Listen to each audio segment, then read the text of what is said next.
कि क्या मतलब, क्या मतलब कि तुम जैसे एक महात्मा आए थे, छोटे छोटे बच्चों को गांजा पिलाना, गांजे की आदत डाल गए, चरस की आदत डाल गए। उन बच्चों ने घर में गेहूं भरना, सरसों भरना, चना मटर भर के दुकान पे बर्बाद कर दिया। ये बच्चे बर्बाद। तो हम ये देख रहे हैं, पता नहीं तुम ऐसी आदत न डाल जाओ तो बच्चे कुछ एक आध बच्चा भी बिगड़ जाए। गुरु जी ने कहा वे संत ही नहीं थे। हाँ, वे संत स्वयं पीते होंगे, खाते होंगे, जो पीता खाता है वही खिलाता है दूसरों को, वो याद रहता है। और हम लोग स्वयं नहीं खाते पीते हैं। और हमारे पास आप भी बैठ करके कोई बीड़ी भी मत पी देना। तब उनको लगा जिस संत गजब के, हमारे पास बीड़ी भी मत पीना आप भी, हम तो क्या पिएंगे। वे भक्त अब क्षमा मांग रहे कि हमसे गलती हो गई, वास्तव में आप संत, हम तो ये जानते सब ऐसे ही संत होते होंगे।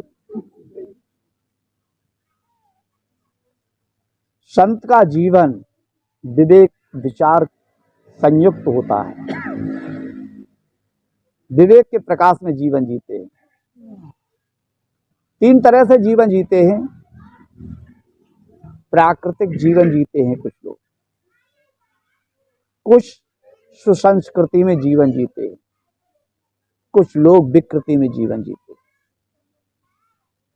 विकृति में जीवन जीने वाले लोग अनेक गंदी आदतों में जकड़े हुआ होते हैं। विकृति का मतलब ये बिगड़े हुए, और प्रकृति में जीवन जीने का मतलब साधारण जीवन जी रहे। और सुसंस्कृति में जीवन जीने वाले वो उच्च दशा में जीवन जी रहे। उनका मन वाणी कर्म पवित्र है, देवता है।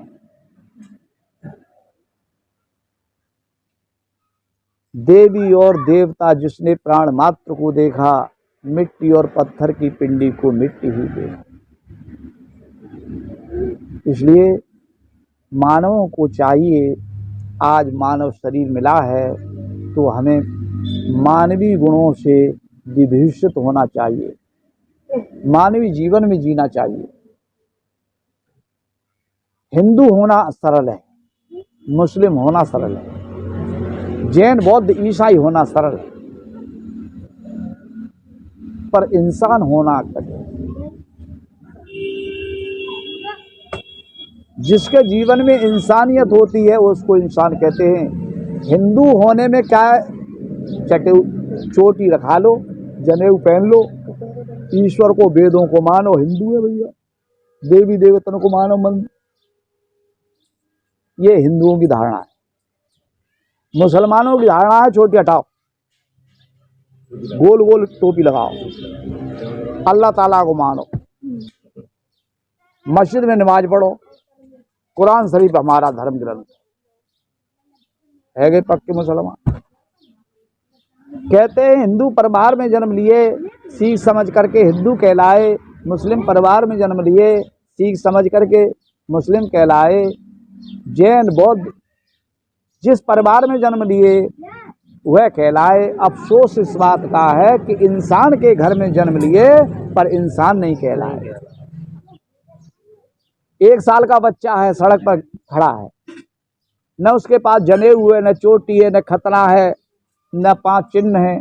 अब ऐसे बच्चों को क्या कहोगे? जब उसके पास चोटी हो, जनेऊ हो, तब तो हिंदू कह सकते हैं। उसके पास ये है नहीं, खतना है नहीं उसके पास, न गोल टोपी है, तो मुसलमान कैसे कहोगे? 5 चिन्ह नहीं है जिसके पास, सर पर केस, केसों में कंगा, हाथों में लोहे का कड़ा, कमर में कृपाण और कच्छ, ये चिन्ह हो तब उसको कहा जाए कि ये सिख है, सरदार है। ऐसा कुछ नहीं पाया गया, तो ये तो कहोगे इंसान है, इंसान का बच्चा है। जब कोई भी जन्म लेता है तो इंसान के रूप में आता है।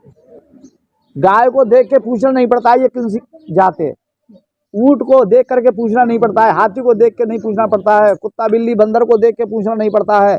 अफसोस है इंसान को देख करके लोग पूछते हैं भाई साहब कौन सा दूध है, आदमी नहीं दिखाई दे रहा हो, आदमी नहीं दिखाई दे रहा।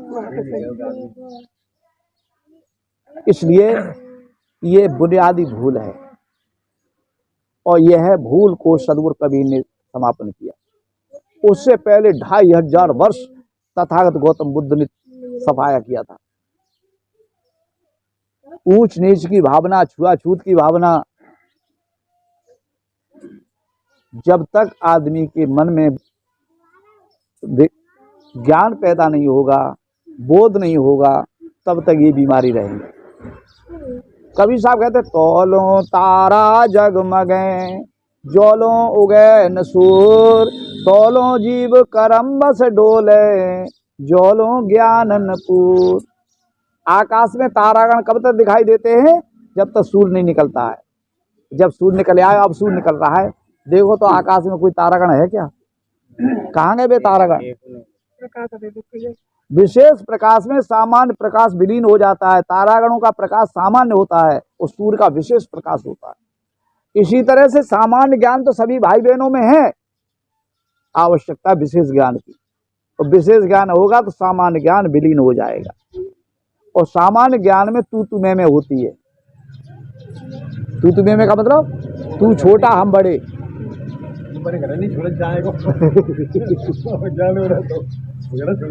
हाँ, अहंकार होता है। हाँ, तो इसलिए और जब पूर्ण ज्ञान हो जाएगा एकदम विनम्र हो जाए। वृक्षों पर जब फल लगते हैं तो वृक्ष भी झुक जाते हैं। इसी तरह से जिस भाई बहन में ज्ञान आएगा, ज्ञान रूपी फल आएगा, तो वो झुक जाएगा, नम्र हो जाएगा। इसलिए कहते हैं नवे धनुष और बाण, नवे दाता धनवंता, नवे तुरंगम तेज, नवे जल तरवर क्षमता, नवे आम की डाल, नवे चंपे की डाली, नवे सुलक्षण लोग, नवे कुलवंती नारी। असल चीज सबई नवे, पर सूखो काठ कपूत नर, टूट जाए तो ना नवे। सूखी लकड़ी और कपूत बेटा टूट तो सकता है पर नव नहीं सकता। इसलिए दब के चलो, झुक के चलो, सहन करके चलो, इसमें बहादुरी, उलझने में बहादुरी। उलझने में तो महापतन है, महाविनाश है।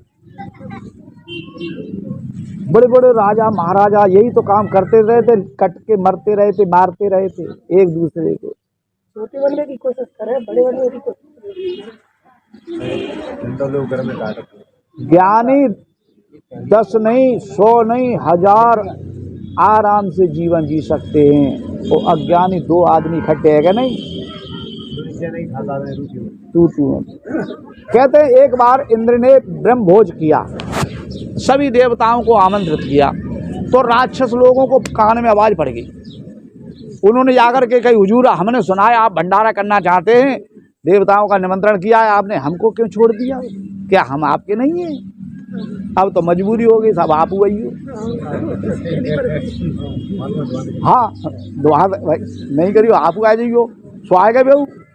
अब उनने टका दी, पहले हम खाएंगे भोजन, ये देख ले। अज्ञानी आदमी की पहचान ये होती है।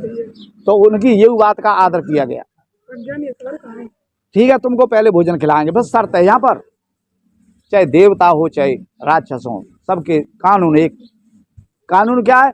भोजन में ये कोनी है ना झुकती है, तो यहाँ पर डंडा बांध जाए, वो यहाँ और जहाँ दोनों में शर्त ही है, भोजन खाओ आराम से।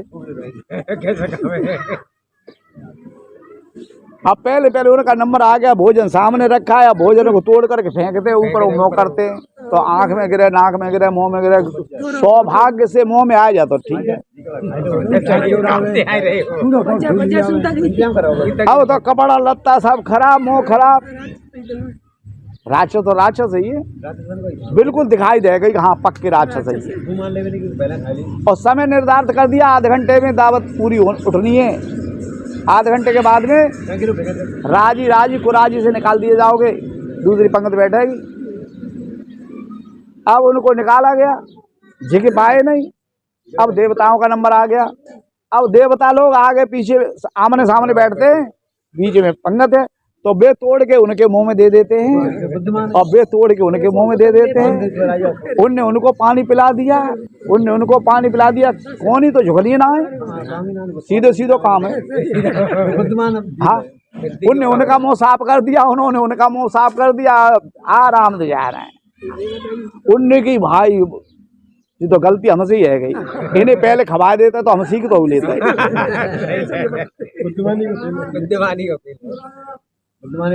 तो इसलिए बड़ों का आदर करोगे तो बड़ों से सीख जाओगे, और नहीं आदर करोगे, तुम पे खुद जानकारी है नहीं, तो धोखा पाओगे, दुखी रहोगे।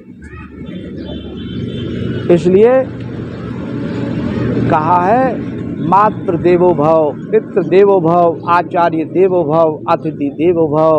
अपने से बड़ों का आदर करो, सेवा करो, उनसे संस्कार प्राप्त होंगे, आपका जीवन सुखद होगा, सफल होगा। हमने थोड़ी बात करी, आपने बड़े ध्यान से, प्रेम से, शांति का परिचय देते हुए श्रवण किया। सद्गुरु संत समाज की तरफ से बहुत बहुत धन्यवाद के साथ मंगल कामनाएं प्राप्त हों। बोलिए श्री सद्गुरुदेव की जय।